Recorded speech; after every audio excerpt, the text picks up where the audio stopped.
Support for LPB's 2021 Louisiana Young Heroes is provided by At AmeriHealth Caritas, Louisiana, we help people get care, stay well, and build healthy communities. Care is the heart of our work at AmeriHealth Caritas, Louisiana. And by the U.S. Army Baton Rouge Recruiting Battalion, Community Coffee, and the East Baton Rouge Parish Library, with additional support from Hotel Indigo and DIMCO, and the Foundation for Excellence in Louisiana Public Broadcasting, and viewers like you. Thank you. Hello, I'm LPB President Beth Courtney. Tonight, LPB is so pleased to bring you a program about hope and inspiration. This is our 45th year on the air, and for 26 of these years, we have selected an incredible group of young people to honor as young heroes. But this year is no exception. I've had the privilege of getting to know many of these teenagers. They give me such faith in the future. They are smart, hardworking, and mindful of the needs of others. Many of them have overcome incredible adversities, especially after the challenges of the past year. We are grateful to share these inspiring stories with you. We care about these heroes and their families, just as we care about our communities. That's what makes us public broadcasting. Thank you for joining us tonight as we celebrate and honor Louisiana's 2021 Louisiana Young Heroes.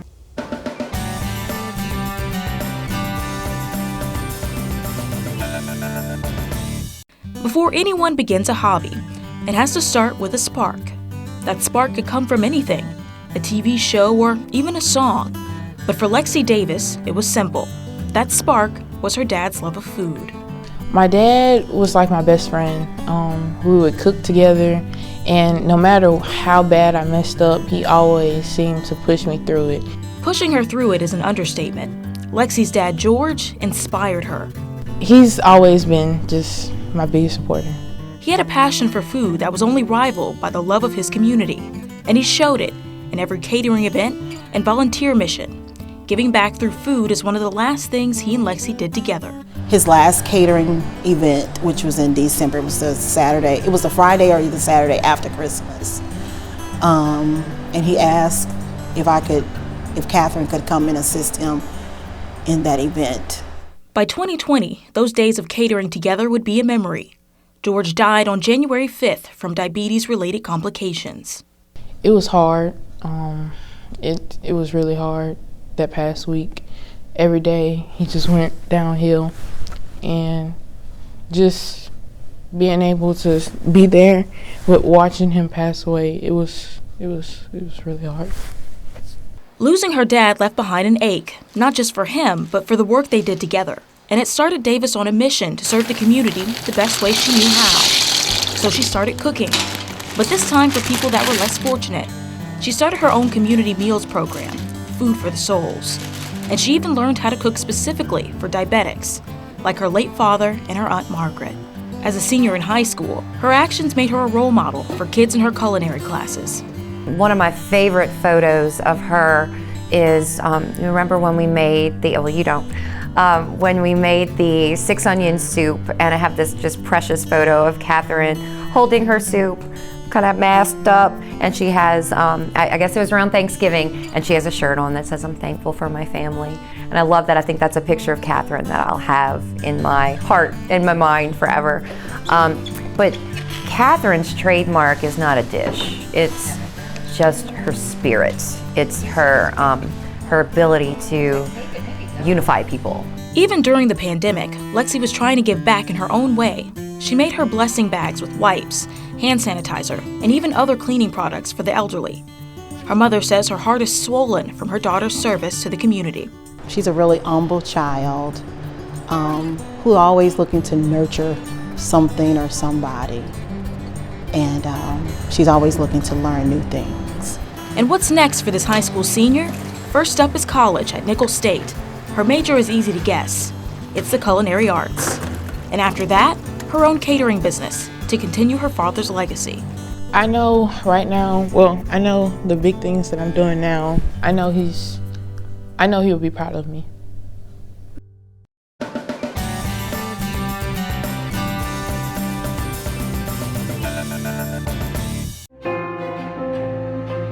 I guess the thread that kind of weaves throughout the many accomplishments that Elliot has achieved would be led by his curiosity, always wanting to learn more about what's around him.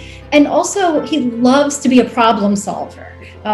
For example, when he heard about children in need, orphans who needed $360 to fund 1 year tuition at Petal School of Africa, he thought, oh, we can do something. What can we do? Let's solve this. And then when the pandemic hit and he started to feel detached, he also thought, what can I do to help? So he's always looking to be part of the solution and problem solve. What I'm so impressed about is that you've just finished 9th grade and your resume is long already. You love sports, you love helping, the arts. Speaking of helping, why don't you guys discuss the dog rescue incident that was so big? So it was November 11th, and I was playing in the front yard with my sister and neighbors when 2 Rottweilers came trotting down the street on the prowl. Then they targeted the youngest and smallest, DJ, and pinned him up against a tree. Then they started biting him. And as soon as I realized what was happening, I ran over there. I was clapping, I was yelling, down, sit, heel. But they weren't paying attention or listening to any of what I was saying. Then I went over to him. I propped him up under his arms so they couldn't pull him down. When they were moving and trying to shake him away from me, I would move kind of towards them, but make sure that they couldn't pull him from my grasp. He had to have several emergency surgeries. Really? Yes, it was a swift response. He had months of recovery, but as you could see, he's come a long way.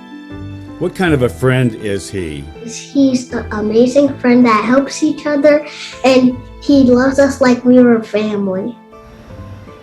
That's great. You guys live right down the street? Yes.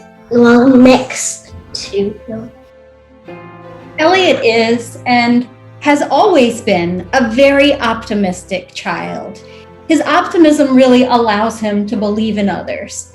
And I think that is what gives him the courage to impact the community and the world around him. That's such a gift to have that. Elliot, where does that come from? I would say that my optimism comes from my grandparents. From an early age, they took care of me while my parents were at work and instilled in me their values, and optimism was one of them. They always see the good in others, and they inspired me to do the same. It allows me to get on the same thought process as other people might have, because it kind of helps me just see their point of view. On a political spectrum and many other spectrum, there's clashing of all sorts of things where optimism is not at a premium at all. How does someone with hope help heal that? I think we all need to remember that we're all Americans and in this together. It's not Republicans versus Democrats. It's not liberals versus conservatives. It's America as a whole trying to improve.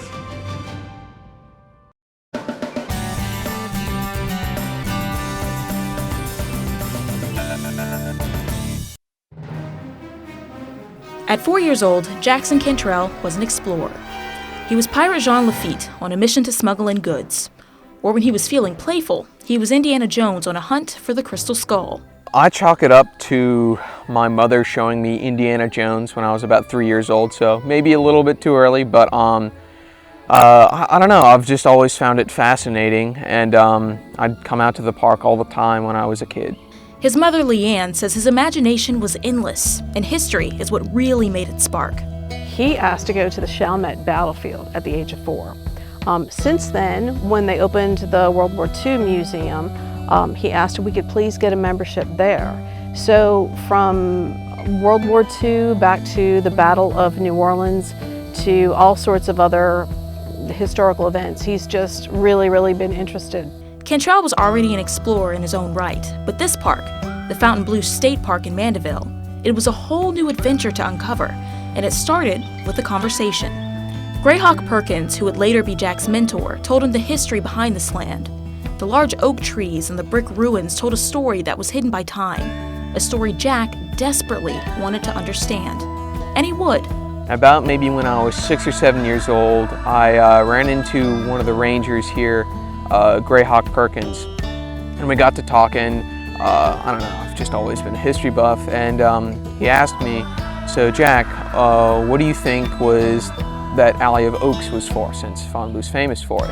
And I said, oh, was there a big plantation house? Because normally when you see Django Unchained or Roots or anything like that, there's a big plantation house at the end of an Alley of Oaks. And he said, no, that's where the enslaved cabins were. That information changed everything.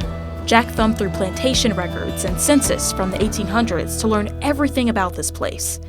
If he didn't know, surely there were others just as clueless about what happened here. It took a decade to find out who these people were, and what were their names, and what they did. He found that 153 slaves lived in cabins under these oak trees. Hurricanes and flooding eventually rotted them away, and that's what kept the history in the past. But to him, that wasn't a reason to leave it behind. And that sort of blew me away, because normally you come out to Fontainebleau State Park, you see wedding photos taking place, weddings themselves taking place, baby showers, people having birthdays. And I was sort of disappointed that people didn't know about all the history that was really here at Fontainebleau. So he made the history of this park known. He put up a plaque directly in front of the Alley of Oaks. It gives a brief history of the people who lived here. And on the other side, he pays homage to his mentor, Greyhawk Perkins, with another plaque explaining the history of Native American tribes that also walked through Fontainebleau. But this was more than just an explorer on an adventure. It was a labor of love. It started with my brother Cole. Like I said, he's got significant autism. And over the years, I would see people treat him with disrespect. And he doesn't really have the ability to advocate for himself or defend himself or anything like that. So I was always off-put by people who were, detrimental to those who weren't able to fend for themselves, or didn't have the right to. And that's sort of, I guess, what really drew me into Fontainebleau, really. In a way, Cole represents the people in Fontainebleau who weren't able to speak for themselves. Digging up their lives and putting it on display gave them more of a voice that they'd have never had otherwise. Anyway, we're going to get y'all loaded up and have fun on the water. So Jack is continuing his deep dive into untold stories. He gives bayou tours and explains the history of the land to people from all over. He'll be going to Florence, Italy to study this summer before he heads to Florida for his first year of college. He's accomplished a lot at a young age, and his mother says this is only the beginning. Those who know him, his teachers, his scout leaders, respect what he has done, not in his own name, but in the name of just being a good citizen, being a scout, just being a good person.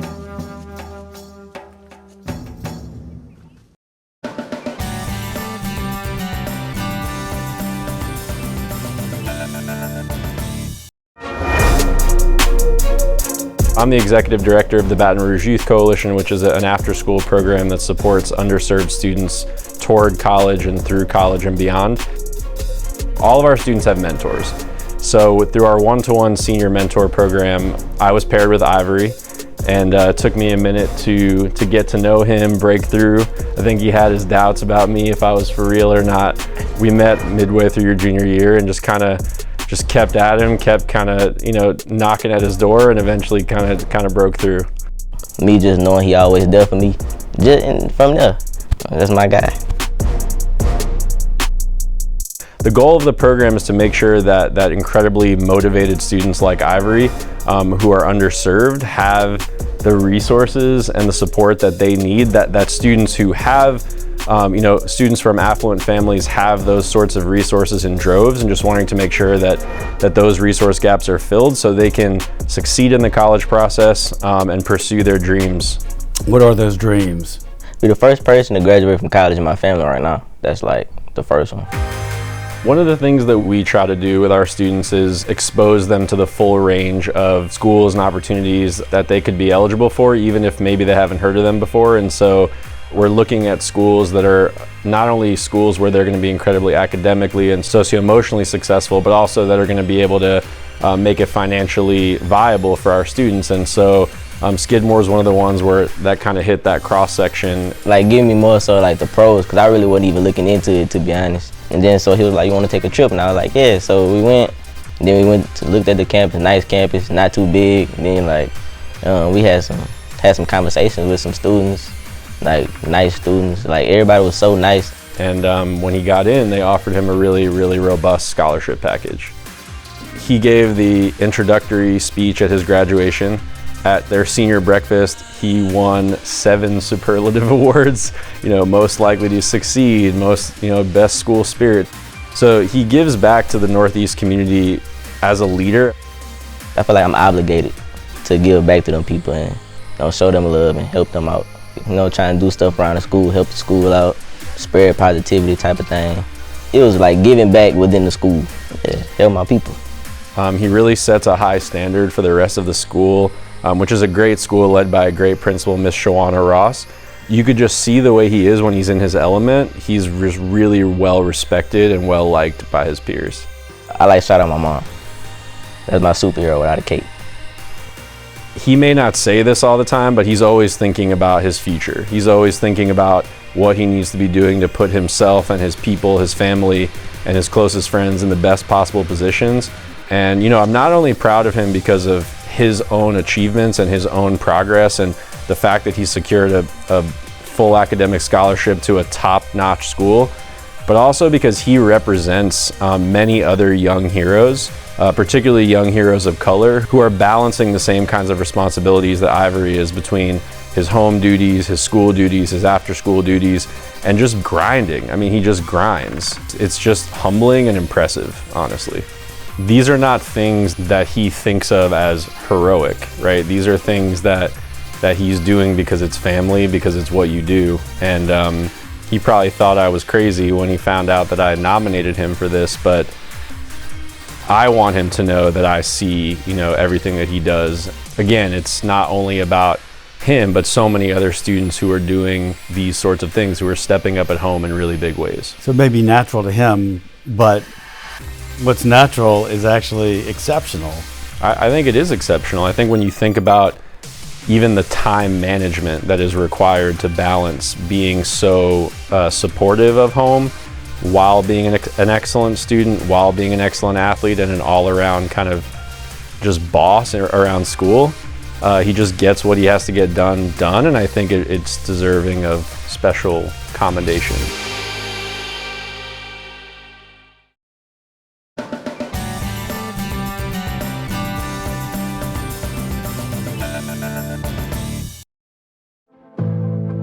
Hannah Lewis heads to college at Louisiana Tech on an outstanding student merit-based scholarship after a senior year that tested every realm of the DeRidder native's life.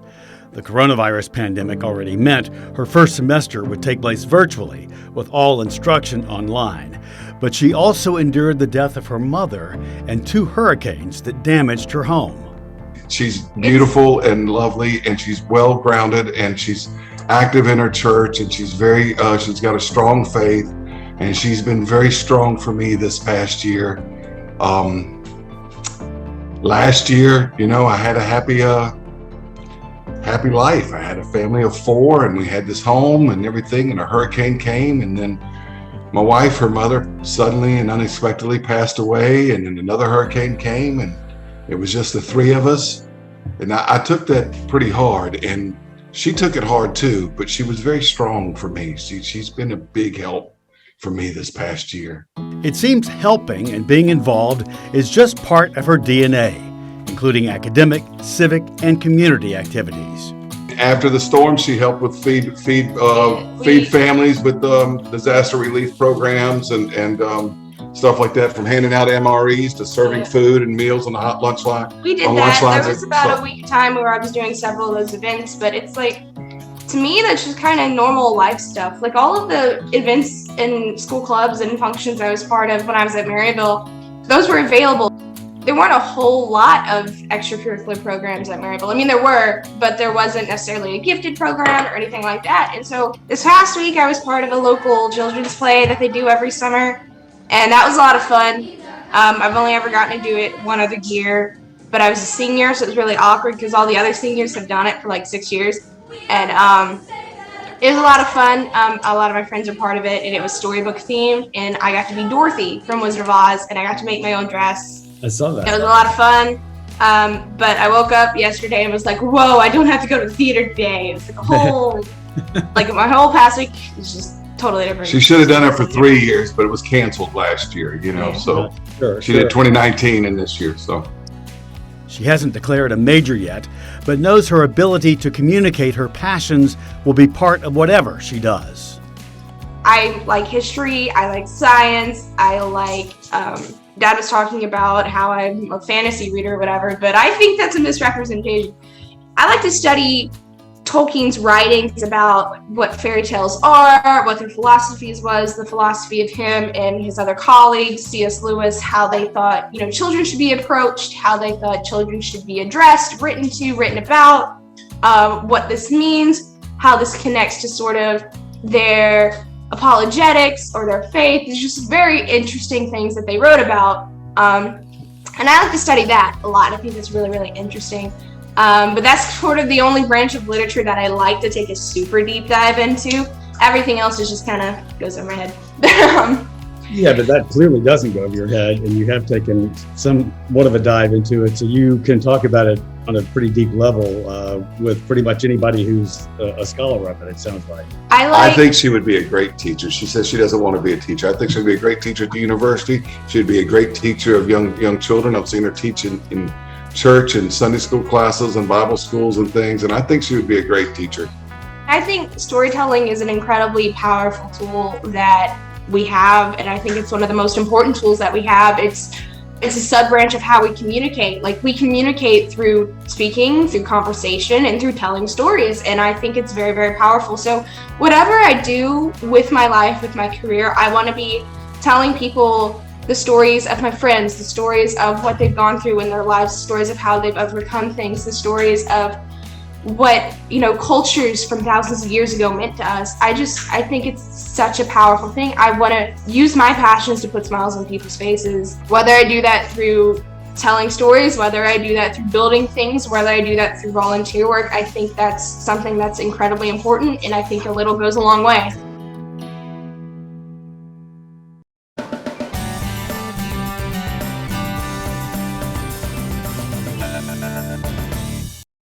Two children and 33 years of marriage, Peggy and Lee Vizinoff felt that something was missing, a void that the couple didn't exactly know how to fill, until Peggy finally understood what it meant. Some friends of ours adopted two girls at two different times from China, and a beautiful family, beautiful children. And it just started me thinking, and it's one of those things that when it shows to you, you realize, okay, I'm supposed to do this. The gnawing feeling she felt was the need to care for another child. Both of her daughters had grown up and moved out. The house was empty, except for that need to care for someone else. That only grew over time. I really had that deep feeling inside of me that I was supposed to adopt a child. And that's how they found our young hero, Michael. He was 9 years old and had been bounced from house to house since he was 3. Peggy says he was a perfect fit. I went and met him on I don't remember what day it was, and met at a McDonald's, and we all ate. And he said he told his caseworker when he got back to her, he said, "They offered me to get some more fries. That was very nice of them." And he was 9, so he was a little bitty feller. But then the next week he came to our house, and by the rules of the foster care system, he has to stay in the home for 6 months before he can adopt. So that was in November. In 2014, and we adopted in July of 2015. I do remember the McDonald's thing when we had first met, and I was like, yeah, these are the people I want to live with. But as we know, perfection can only last so long. My name's Michael. I'm 14. I'm in the 8th grade, and I was diagnosed with leukemia. Michael's sister put this video out 2 years ago while he was fighting for his life in Lafayette. The Vizinaws never thought the child they had adopted into the family would suffer through so much pain, especially not at such a young age. But Michael has always been tough, even from the beginning. Well, it started at school. Like, I was having really bad back problems. My legs were hurting, and I was tired all the time. And then I started getting really bad headaches. And then one day it hurt extremely bad, so we went to the hospital. It's actually my birthday. And I told my mom, I said, we need to go to the hospital. And then that's when they sent us to Lafayette. Once he got to Lafayette, Michael got the worst news he'd ever heard. Those aches and pains weren't just a product of growing up like his parents thought. It was a serious illness that only 1 in 800 children have to fight. When the doctor mentioned something about leukemia, I was like, no, that's not it. But it was. Michael was diagnosed with leukemia. He'd deal with severe joint pain, bruising, and extreme fatigue while fighting this illness without a cure. His family and friends watching him suffer was almost as painful as the disease symptoms. It was very scary because I never dealt with anything like that. I was not knowledgeable on the subject. And so, of course, we had a zillion questions for the doctor. And I'd always heard, okay, if you're really sick like this, you have cancer or whatever, you need to go to Houston, or you need to go to New Orleans, or you need to go to Memphis. And I just felt like we were led to Lafayette for a reason. It was more of a shock. And I guess it took a while for it to really register it in. But then when it happened, I was like, well, I'm gonna have to do. I can't just be all sad about it. I'm gonna just have to go with it. I mean, I'm just something I have to live with. Michael's strength to carry on through this illness was inspiring. His high school in Elizabeth, Louisiana pulled together in support of their classmate. They made shirts labeled Michael Strong, and Peggy says that mentality carried through the town. Michael got 150 units of blood donated to the Life Share Blood Center, and that's just one of the many things he's done to be considered a young hero. I really want to get back to the community and just to experience new things. Just try to be normal. He's a 2021 Elizabeth High School baseball manager, and he also volunteered as a camp counselor to help kids with special needs. He's been through a lot, but it hasn't stopped him from helping others, and that's inspiring to his family and his friends. He has done a lot to change our perspective on life. Things that we thought were important were not, especially after the cancer diagnosis thing. You know, that really puts things in perspective for you. And the way he's went through it, just, you know, being a trooper about it all, it really means a lot.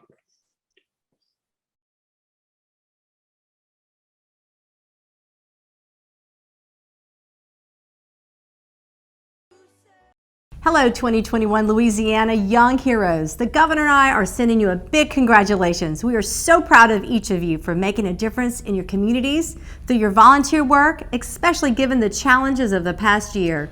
The First Lady and I joined Louisiana Public Broadcasting in celebrating your impressive achievements.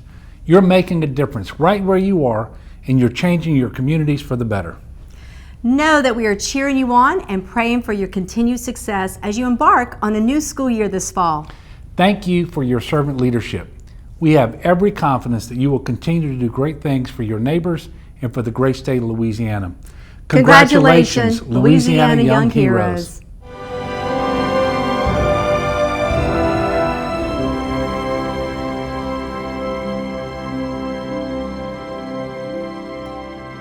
Support for LPB's 2021 Louisiana Young Heroes is provided by At AmeriHealth Caritas, Louisiana, we help people get care, stay well, and build healthy communities. Care is the heart of our work at AmeriHealth Caritas, Louisiana. And by the U.S. Army Baton Rouge Recruiting Battalion, Community Coffee, and the East Baton Rouge Parish Library, with additional support from Hotel INDIGO and DIMCO, and the Foundation for Excellence in Louisiana Public Broadcasting, and viewers like you.